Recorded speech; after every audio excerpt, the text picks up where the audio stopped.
I got so much motherfucking design on right now.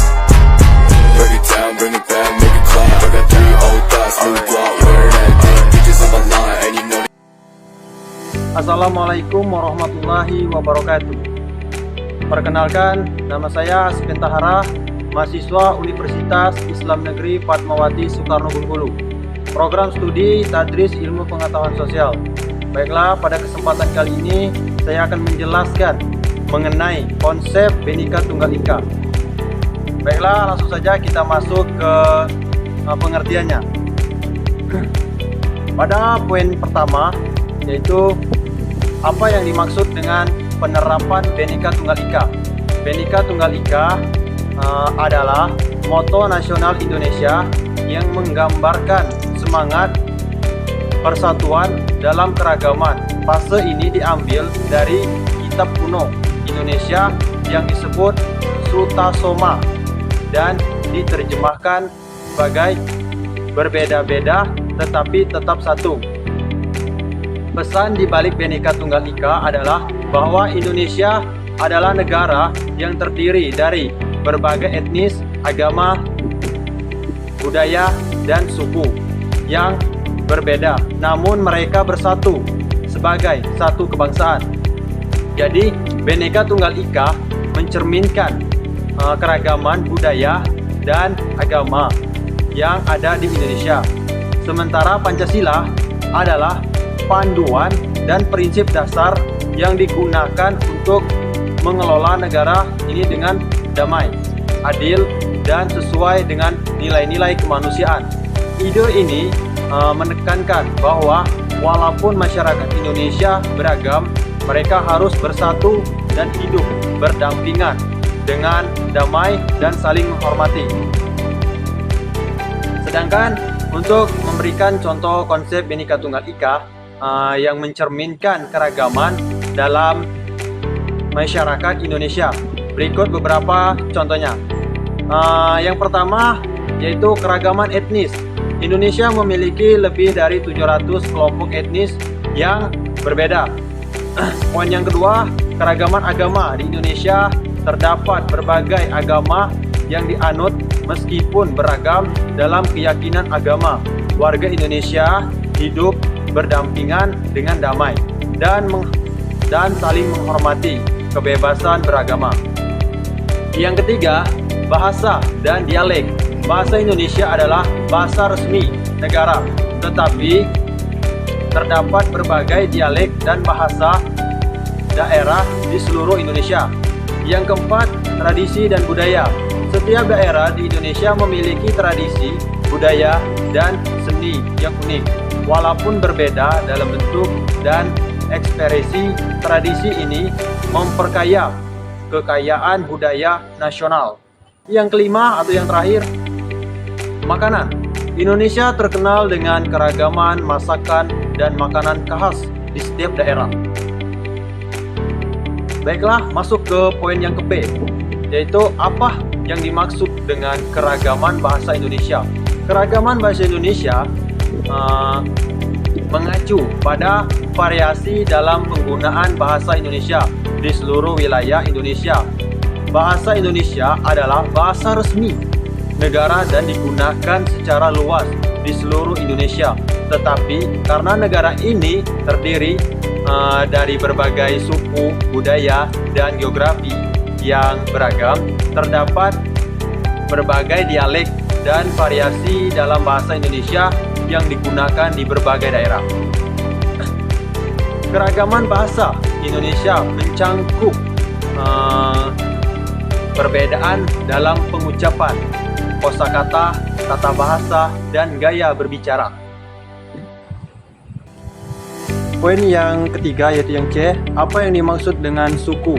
Suku dalam konteks sosial dan antropologi merujuk kepada kelompok etnis atau komunitas manusia yang memiliki kesamaan dalam hal budaya, bahasa, adat istiadat, agama, dan seringkali asal-usul geografis.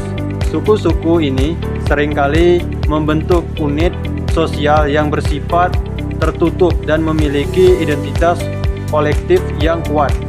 Setiap suku memiliki karakteristik dan ciri khas sendiri, seperti bahasa atau dialek tertentu, tradisi keagamaan, tradisi musik, makanan, pakaian, dan sebagainya. Suku-suku ini bisa sangat beragam, baik dalam ukuran dari kelompok kecil hingga besar, geografis dari kelompok yang tersebar di berbagai wilayah, sehingga yang tinggal di daerah yang lebih terpencil, dan dalam hal pengaruh budaya mereka terdapat masyarakat sekitar. Poin yang keempat yaitu yang D, apa yang dimaksud dengan budaya? Budaya adalah keseluruhan pola perilaku, nilai, norma, tradisi, bahasa, agama, seni, pengetahuan, dan institusi yang dibagikan oleh sebuah kelompok manusia tertentu. Dalam suatu masyarakat, budaya mencerminkan cara hidup dan cara berpikir yang diterima dan diwariskan dari satu generasi ke generasi berikutnya. Elemen penting dalam identitas kelompok manusia dan membentuk ciri individu dalam kelompok tersebut berinteraksi dengan dunia di sekitarnya. Budaya sangat bervariasi di seluruh dunia, dan di setiap kelompok manusia memiliki budaya yang unik. Budaya memiliki peran besar dalam membentuk perilaku, identitas, dan nilai-nilai individu dan masyarakat, dan merupakan salah satu aspek paling mendalam dalam kehidupan manusia. Yang E, apa yang dimaksud dengan agama? Agama adalah sistem kepercayaan yang praktik spiritual yang melibatkan keyakinan dalam entitas ilahi atau kekuatan supranatural. Agama memainkan peran penting dalam kehidupan manusia dengan memberikan kerangka kerja etnis, moral, dan filosofis perilaku individu dan masyarakat. Hal-hal yang umumnya terkait dengan agama meliputi 1. Keyakinan dalam yang ilahi, 2. Ritual dan ibadah, 3. Etika dan moral, 4. Kitab suci, 5. Komunitas keagamaan, 6. Kepercayaan tentang kehidupan setelah mati atau hari akhir, yang terakhir 7. Simbol dan lambang keagamaan. Yang F, membangun keharmonisan dalam keragaman, saling menghargai, toleransi antara umat beragama, dan gotong royong. Keharmonisan dari keragaman ini wajib kita jaga karena keberagaman masyarakat merupakan kunci untuk meningkatkan persatuan dan kesatuan, serta mencegah proses perpecahan masyarakat, bangsa, dan negara Indonesia. Poin yang G, apa yang dimaksud dengan kerukunan? Kerukunan adalah keadaan di mana individu, kelompok, atau masyarakat hidup bersama dalam saling menghormati meskipun memiliki perbedaan dalam berbagai aspek seperti budaya, agama, etnis, keyakinan, atau latar belakang lainnya. Ini mencerminkan sikap saling menerima, toleransi, dan menghargai terhadap perbedaan yang pada gilirannya menciptakan atmosfer yang kondusif untuk kehidupan bersama yang damai dan produktif.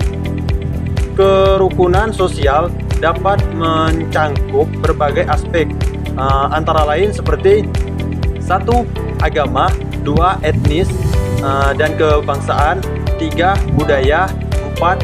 Sosial dan ekonomi. Masuk ke poin selanjutnya yang H. Apa yang dimaksud dengan toleransi? Toleransi merujuk pada sikap dan perilaku menghormati, menerima, dan menghargai perbedaan-perbedaan dalam keyakinan, nilai, budaya, agama, dan pandangan dunia antara individu atau kelompok orang.